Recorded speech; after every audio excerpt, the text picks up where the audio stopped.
Hey, good morning, Happy Friday, and welcome back. And if it's your first time here, welcome. My name is Mallory Britt with Mountain Lakes Insurance, your board chair. It feels good to be back in here, doesn't it? Well, we have a great program today, but first I'd like to start off the meeting by introducing the other Woodstock board members so you can put faces with names if you don't already know us. So if I call your name, if you could just stand, and if you guys can kind of hold your applause till the end, we can celebrate them all at once. Jacob Sluter with Dentistry of Bonnie Kahili, volunteer extraordinaire. Janet Panettiere, Family Life Publications. Melissa Madigan with Truist Bank. Robin Wright with Silverton Mortgage.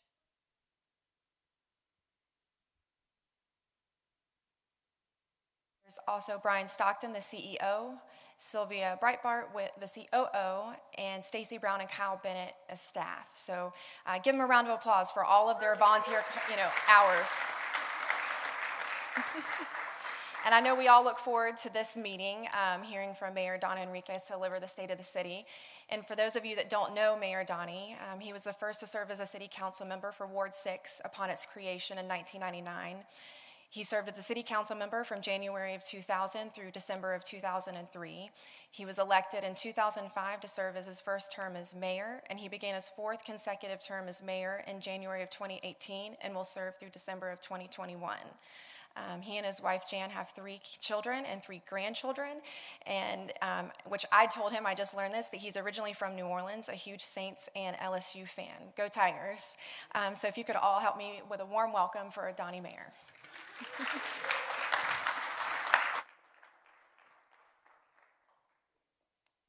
Good morning. Let me get settled here for a second so I don't mess up. Some of y'all know that. Weird year. Today is a weird day. Last year, I think we had somewhere in the neighborhood of 150 attending. But this year we had to cap it, or they had to cap it at 50. So thank you all for coming. I appreciate it. Some thanks to get out of the way before we get started. Brian, Stockton, Stacy, and Sylvia, thank you for helping put this together. I can't tell you how much I appreciate that. I'd like to introduce somebody. She's out there somewhere. Is Representative Charlize Bird from District 20. There she is. Give her a... She is our new old representative. So she took an 8-year sabbatical, but she's back, and we're appreciative of her service. We've got some department directors here, I think. No? Okay, all right, we'll get to that in a minute. In many ways, 2020 was the hardest year that I've had to deal with in my 16 years as mayor. I'm sure everybody understands why. It certainly was the most unusual. There were many counterintuitive things that happened during the middle of the pandemic.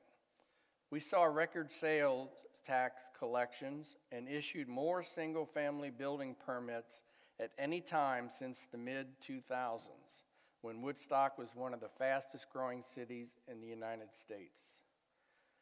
While some sectors of our economy were doing great, many were not.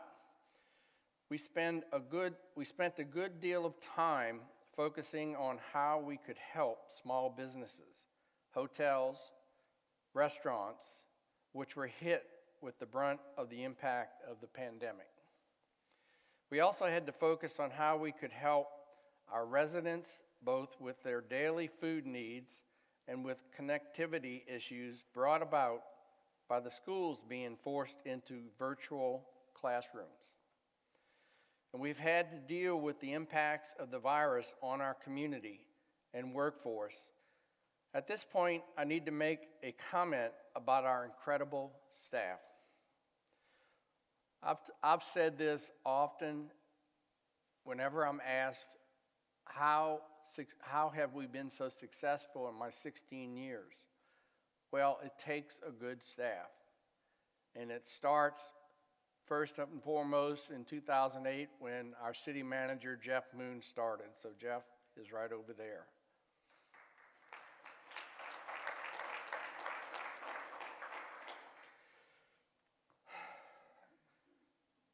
For them, 2020 was incredibly challenging, both from dealing with the COVID response as well as societal issues we struggled with as a country. They never once blinked or turned away from their duties and continued daily to keep our community safe. I am forever grateful for their efforts and professionalism. Our non-public safety employees adapted quickly to a virtual environment and to working from home and didn't skip a beat by continuing to keep things moving forward and offering exceptional customer service in a challenging environment. I am forever grateful to them as well. I want to step aside for a moment right here and tell you how much I appreciate what our information technology department did this year. They scrambled and got us back online with virtual meetings, and I believe we only missed one meeting due to the COVID, where we were getting geared up for these virtual meetings. And they did a terrific job.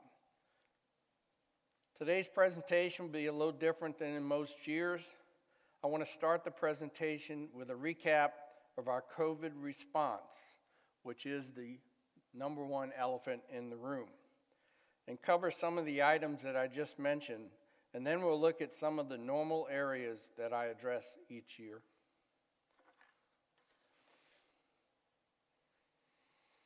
Coronavirus response. In a very trying year, the city was able to act nimbly to respond to the pandemic and support its residents and businesses with financial support, virtual business assistance, and communications and new programs to promote new ways of doing business. Good, it's following. The CARES Act grants. This was money provided by the federal government funneled through the state to each municipality and county to help with the expenses, the added expenses, I should say, from coronavirus.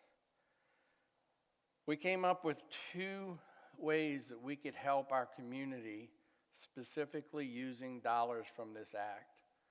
And I want to introduce now one of our assistant city managers who actually came up with the idea of this. Cody Thigpen joined us in January. Give her a hand for such a great idea. You can see Cody standing next to me in a presentation of a check. First and foremost, the food pantry assistance. We provided 6 local food pantries with over $40,000 to provide assistance to families in need.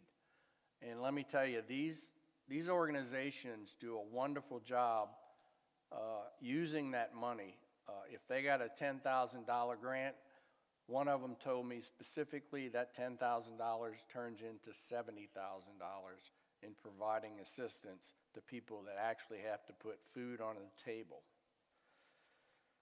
The mobile Wi-Fi hotspots, which I mentioned in my opening remarks, was presented by the CCCSD, which is the school district, and we gave them a $90,000 grant to provide 231 mobile Wi-Fi devices to Woodstock area schools, students needing remote access.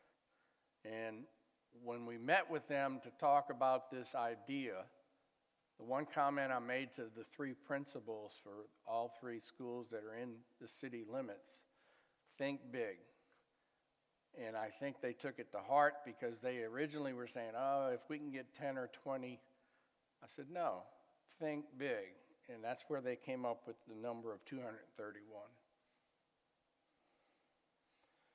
Also under response, we started a video series. I did some of them, council members did some, business leaders did some. The team produced a series of public statements, PSAs and public statements by myself to disseminate important information during the shutdown. A couple of people I interviewed, Dr. Zachary Taylor, who's the medical director of the Cherokee County Health Department, where I serve on the board of directors. And one other that was important is the COO of Northside Hospital, Katie Pearson. These were very informative videos that we put online. And I want to thank specifically Stacy Brown for heading up that program. Testing site security, our police department provided more than 2,000 hours providing security in Woodstock. And if anybody got tested during the beginning of this pandemic, you know traffic was a big issue. So they did a wonderful job. They also participated in drive-by birthdays.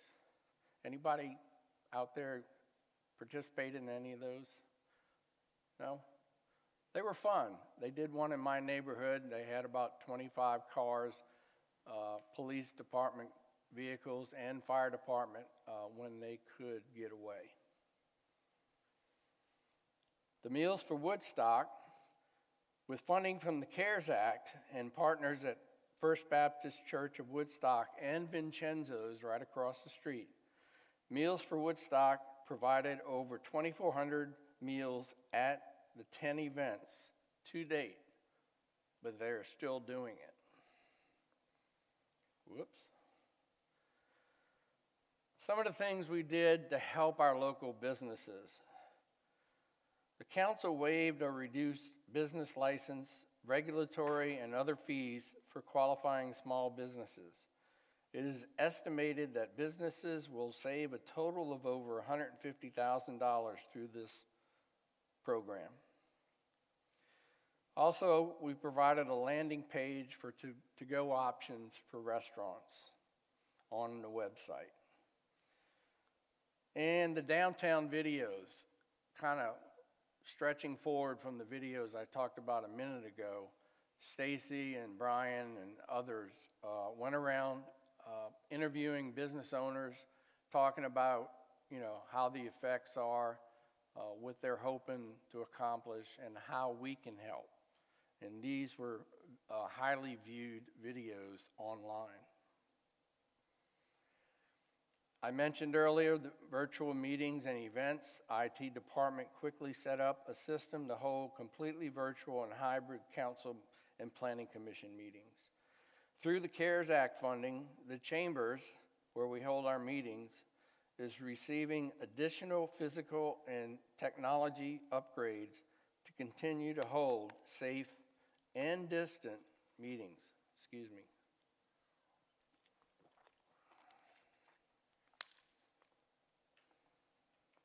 Did it again.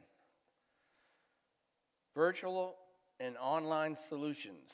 With the building and office closures the norm in the early part of the year, IT was able to quickly install systems that allowed staff to work from home. Additional resources were put in place to allow the public to continue to conduct business with the city electronically. And one of the first things I did through executive order is we mandated that anybody coming in to a city property, especially in the building department looking for permits, we required them to wear masks.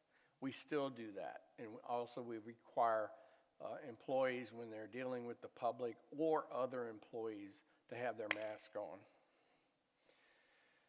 City of Woodstock is staffed by over 200 full-time, part-time, and seasonal employees across 9 divisions who work daily to provide the highest level of professionalism, leadership, and customer service to citizens, stakeholders, and visitors. This past year, we swore in not 3 new members of council, but 3 existing members of council who were re-elected in January of 2019. They ran the best race you can possibly run. They were unopposed. And this year we do have another election, 3 council members. It's staggered by city charter. Ward 1, Warren Johnson. Ward 3, Colonnade, and Ward 5, Brian Wolf, and myself will run for re-election if we so desire. Our assistant city managers, you actually met them last year. They were brand new in their positions. I've already introduced Cody Thigpen. She joined us in January as assistant city manager and oversees the HR, IT, GIS, and municipal court functions. The other assistant city manager came from within. Rob Hogan was promoted to assistant city manager for public works, overseeing the public works department and the water sewer utility. Rob's right there. Rob, stand up and let them know who you are.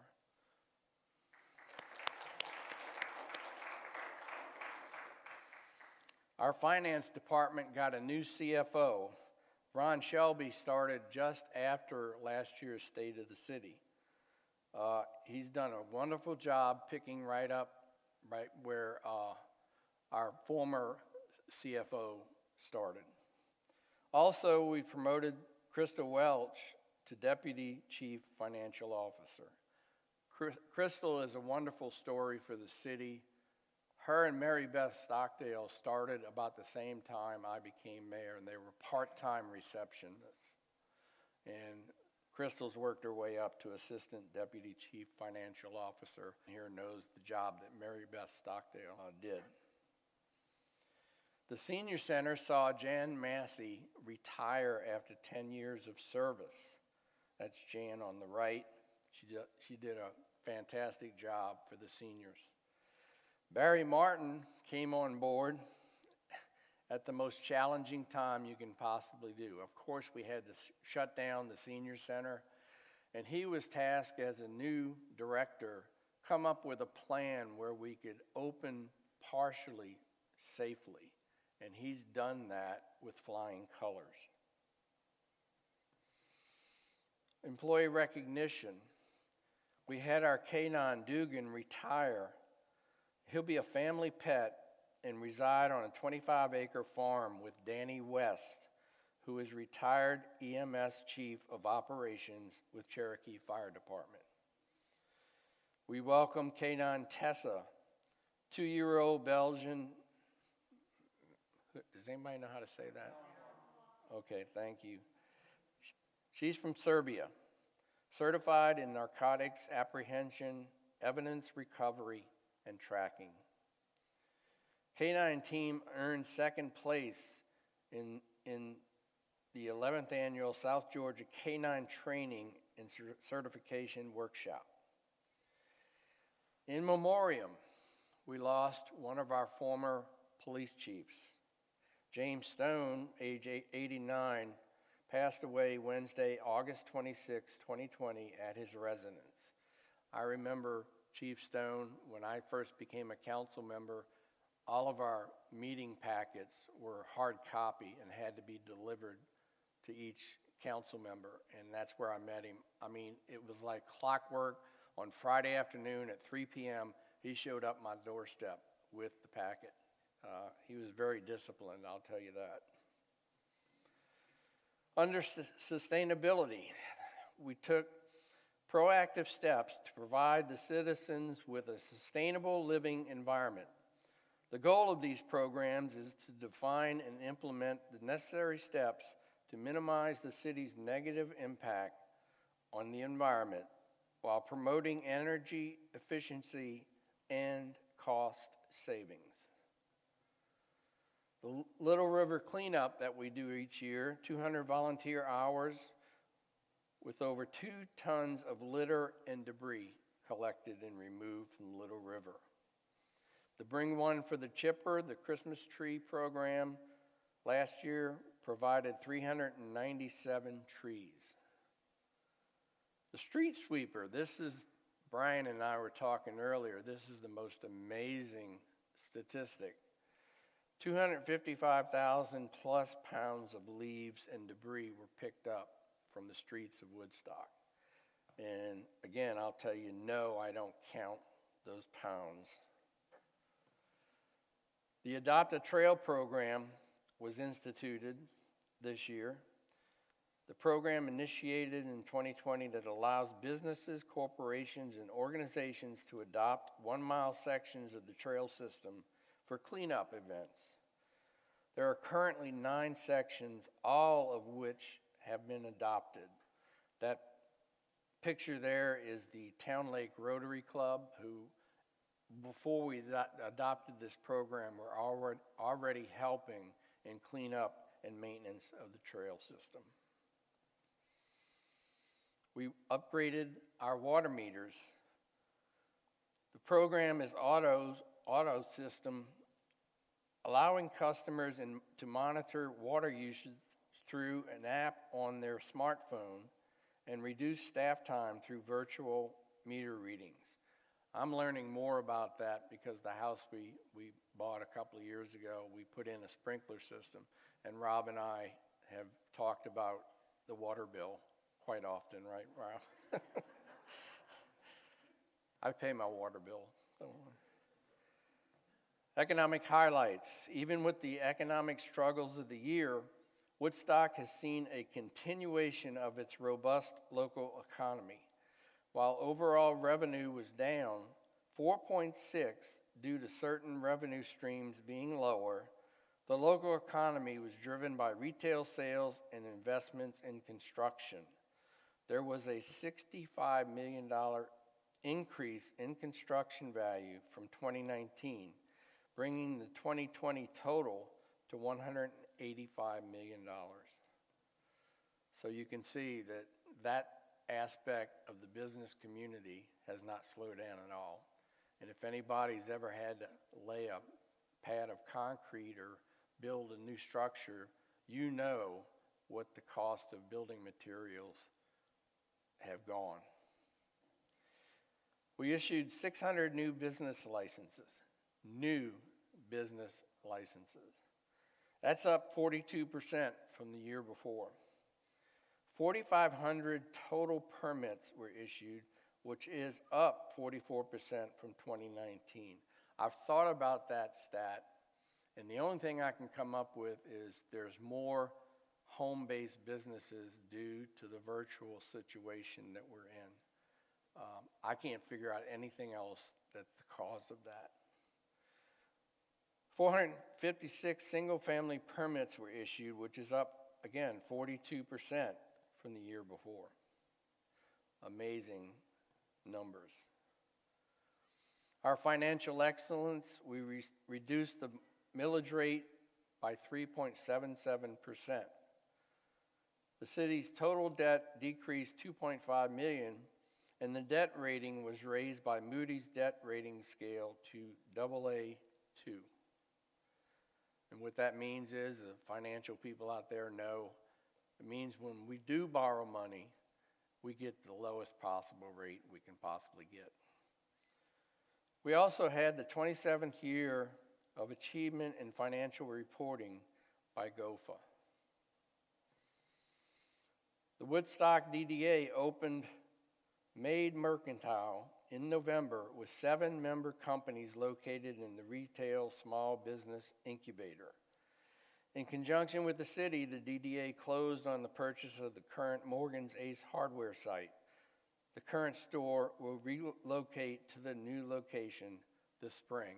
That's the other elephant in the room, which I'll discuss a little bit later. Infrastructure. The city continued to invest in infrastructure improvements through smaller projects that incrementally improve traffic flow and pedestrian facilities.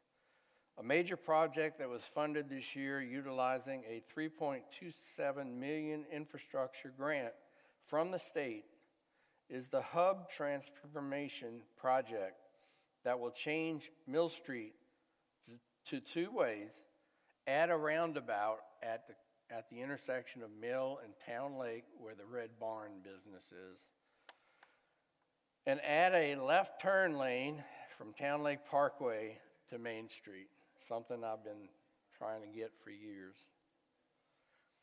Also on the infrastructure, we completed 5.4 miles of paving. We finished the water treatment plant improvements. We opened the Ridge Trail extension and the Reeves Street connection to Wood Park, and we added 4.511 miles of sidewalk. Rope Mill Road was aligned and the trail and sidewalk progress was made. You can see the new pictures there. This was highly warranted. The road was substandard, and we improved the alignment, making it a little bit straighter.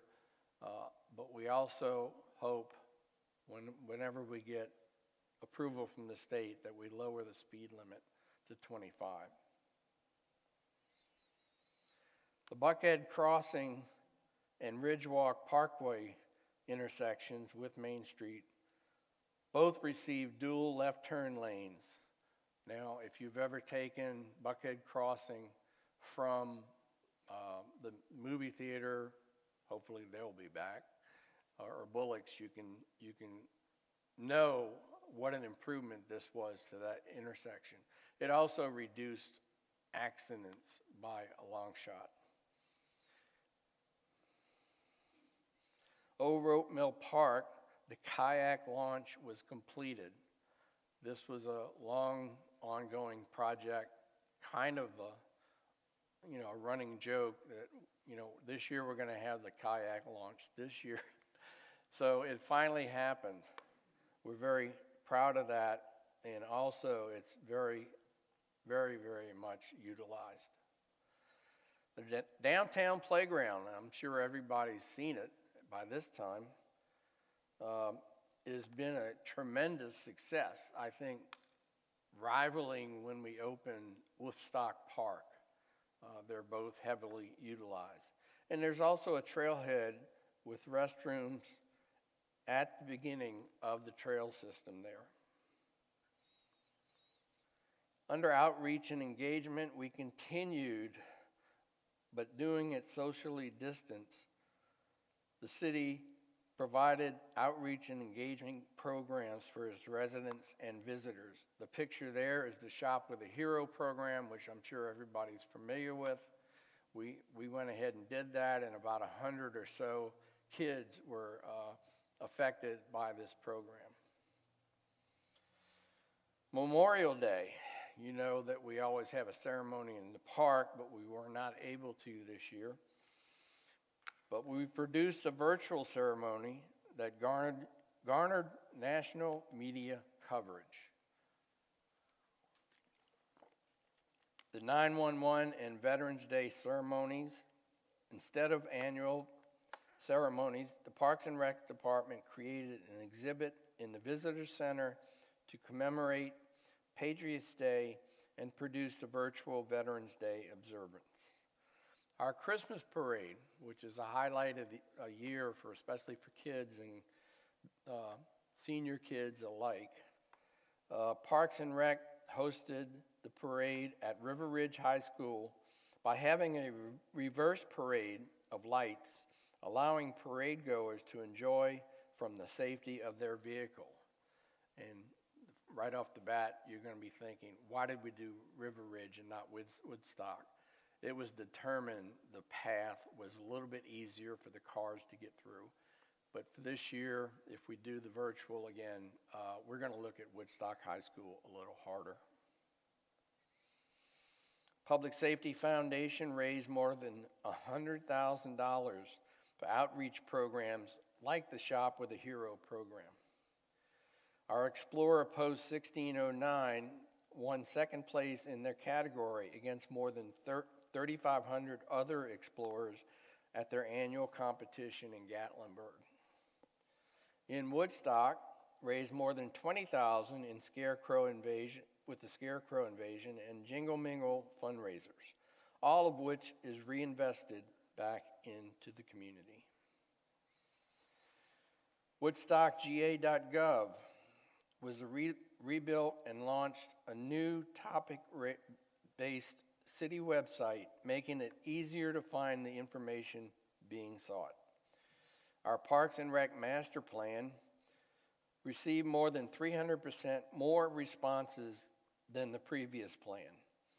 It allowed staff to plan for facilities and programs raised on citizen feedback. Smart Woodstock, this is a great program. The master plan looked at technological advances for a better experience in the Main Street corridor that was completed and adopted.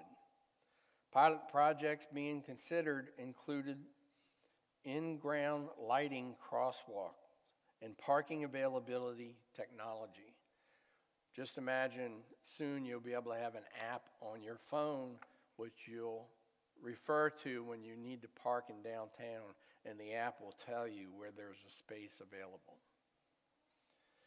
The LCI update, the city received a $135,000 grant towards this $175,000 study to update the downtown and Highway 92 corridor development plans that were adopted in 2002 and 2013, respectively. The community engagement process is starting in February. And you can see some of the progress that we're making right outside here on Main Street.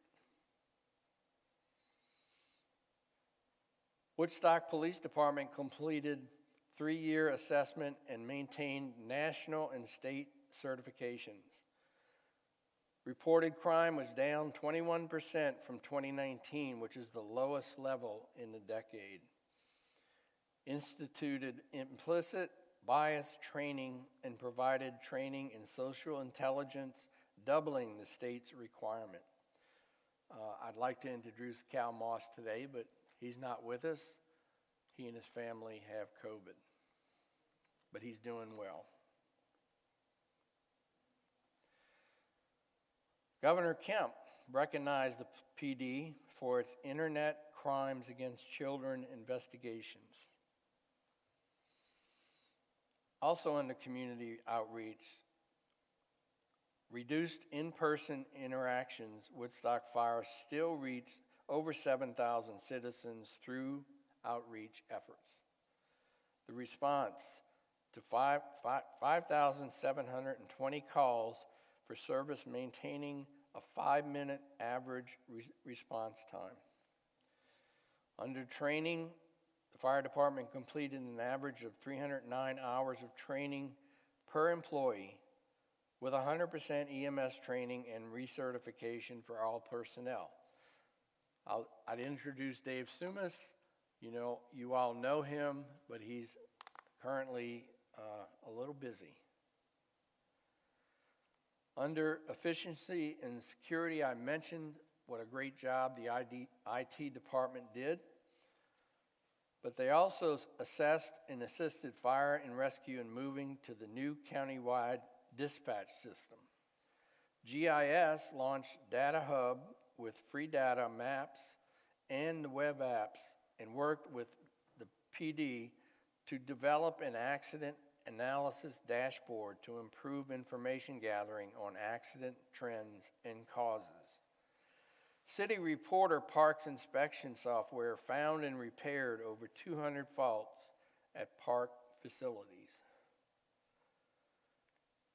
Our summer concert series. Right now, we plan on moving forward with it.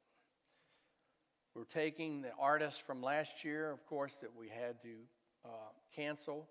We're moving them to this year, but we just jumbled the lineup. The first up on May 8th is Christopher Cross. If you don't know who he is, he did the theme from Arthur. And I did a little research on him. In 1979, his debut album received 6 Grammys for its work.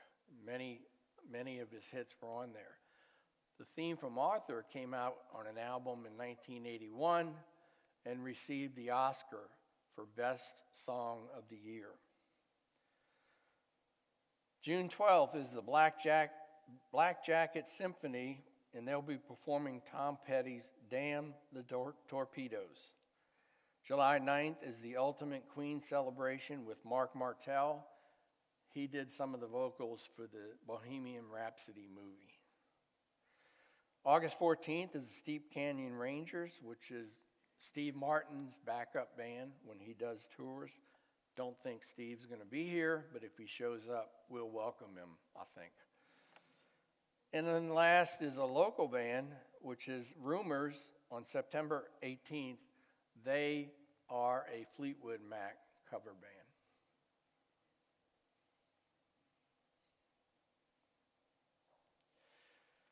That's the presentation as it stands. But talking about the first elephant in the room, COVID, it hit the city of Woodstock hard, not just citizens and business owners, but it hit home with our personnel. We've had some, lately especially, some positive cases. We're taking steps to make sure those folks are quarantined. It hit home personally. Jeff Moon contracted COVID back in July. He spent a little time in the Northside Hotel. It hit home for me. Myself, my wife Jan, my daughter Maddie, who's pregnant, and her husband Chase, we all contracted COVID. They had a really easy time of it. Me, not so much. I did have a visit to the ER. Luckily, I was not admitted. They gave me treatments and sent me home, and that's when I started turning the corner. So it did hit personally, and I'm sure some of you can say the same thing. Let me conclude before we do Q&A, if we have time, by saying that I think we can all agree that we're glad that 2020 is over. I think everybody celebrated New Year's Eve a little bit more than normal. While we normally look to the new year with optimism, this year we look at 2021 with an equal amount of fear, skepticism, and hope. On a positive note, we expect 2021 will see us conduct the public process for the Morgan's redevelopment project. That's the other elephant in the room. We expect that the hardware store will move to their new location in April and begin the public engagement portion of the planning process shortly thereafter. What that means is you will have input on what goes on that site. You'll be afforded the opportunity to give your opinions, and we do listen to the public. We hope for sure that we'll add a small hotel. Boutique is the term they use. Meeting space, a parking deck, offices, and additional retail and restaurants to downtown.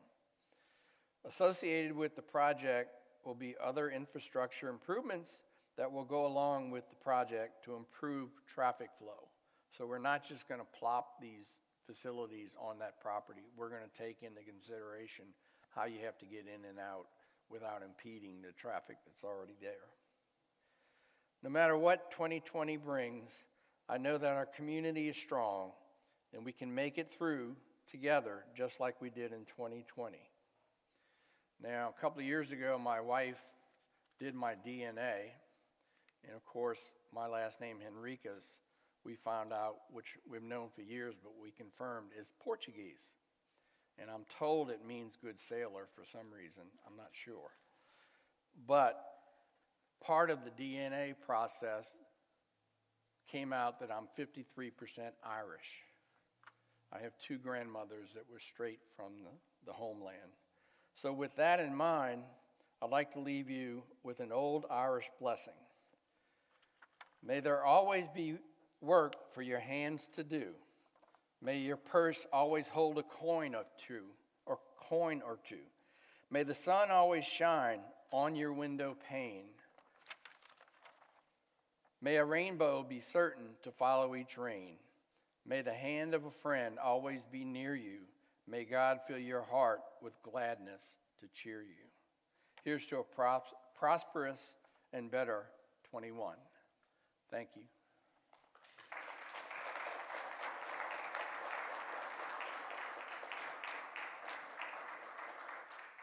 Now, unlike last year, the house lights are already up, so I can actually see you when you have a question. So if you will raise your hand, Brian has a microphone.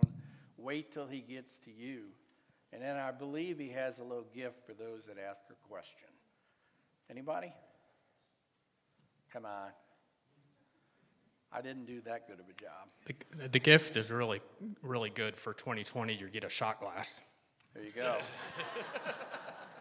Very appropriate, celebrating getting rid of 2020, right? I don't have anything. Anybody? There's one.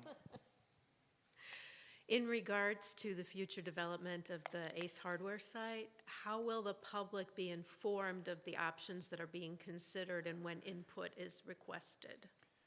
Brian can probably do a better job. I think your department will be in charge of that. Is that true? I think, Jeff, maybe, I don't remember when we talked about this in April, but we will have general public meetings, but then also if you are in the neighborhood that's directly affected, there'll be additional meetings for them. And we had set out 3 or 4 options for that even before any kind of zoning or development plans go before Planning Commission and City Council. I tell you, that was the most frequent question I'm asked, so I figured that would be number one. Brian, there's one in the back right. Dan, hold on until he gets to you. Thanks, Brian. 2 things. First, Mayor Donnie, thanks for your leadership. Secondarily, there's another elephant in the room. Uh-oh. Have you considered whether or not you're going to run again? Uh-oh. 2021, as I mentioned, is my last year in my 4th term. I have not quite decided yet or not, and of course, if I did, this probably isn't the right venue to announce that. I'm about 90% there on the decision, whether I do it or not. The main reason I would consider running again is the Morgan's Ace Hardware site. This is a very, very important project for the city. One of the 4 major corners in the hub of our downtown. So you can see how important this project is. And again, if I were to do it, that would be the reason. So thanks for the question, Dan. Get your shot glass. I'm good, thank you. Anybody? Mike Bird. Yes. Are there any upcoming plans for large apartment complexes in the city? No, we still have a moratorium on apartments.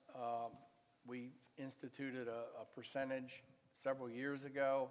We're over that percentage, so we're not considering right now any one large component being offered. However, saying that, if an apartment complex developer comes in and builds without variances, that's their right. We have no recourse to stop them, which I think is perfectly normal. So, yeah, again, we don't have anything in the pipeline, do we? Don't mess this up. So I'll do it without it. The only 2 things, there are 2 that have entitlements. There's 140 units as part of South on Main that were approved in the mid-2000s. They haven't built yet. And Avonlea on Stonebridge Parkway or Hancock Road has a final phase that were already approved. Right now, there are no others in the pipeline. There was recently one that was denied. It's appealing the decision to court, but that's the only thing currently pending. Thank you. As Mike well knows, you spend a lot of time in court when it comes to zoning cases. For some reason, people can't take no for an answer, so they file suit. So it's part of the daily process. Anybody else? I know y'all want that shot glass. There's one in the back, Brian.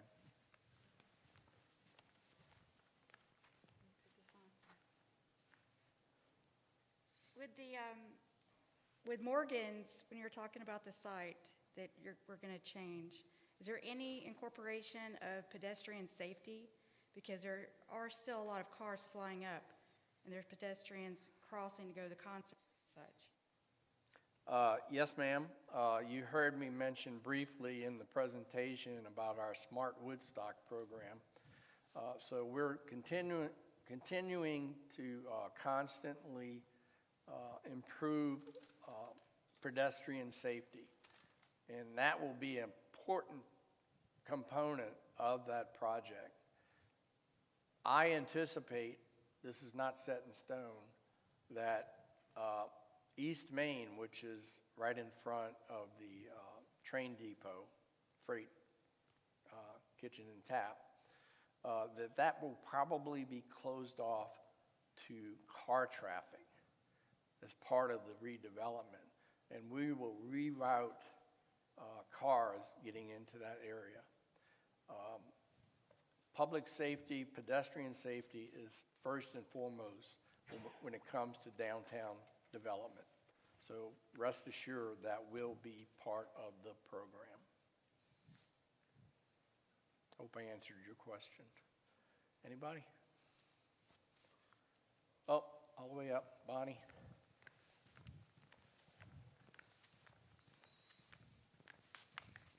She wants that shot glass too. I'm interested in knowing whether or not City Hall ever intends to move back downtown. Yes. I'm sure everybody heard the question about a City Hall moving back downtown. As you all know, we own this entire corner, including the parking lot behind us. So council made the decision when we moved administration, PD, building department, so on and so forth, to the annex on Highway 92, that we would commit to bringing at least a portion of the services back downtown. It will not be a full-fledged city hall in all probability because of space requirements. But you can tell that eventually the plan, the thinking is to have another parking deck back here with a new city hall attached to it. What that looks like, don't know at this point. This has taken a back seat to the Morgan's Ace Hardware site. Originally, this was going to be in the plans. Hopefully, I was going to stay around and see that through. But Morgan's has taken priority. And like I said earlier, if I run for re-election, Morgan's is the reason. I can't see myself sticking around after that to see the new city hall take form. So thank you for the question. Anybody else? I think we have room for one more. No? Well, this was a strange year, as you know. The quirk of the calendar means you guys got to see this before City Council. So please don't tell them what I talked about. We're doing it Monday night. So thank you all for attending.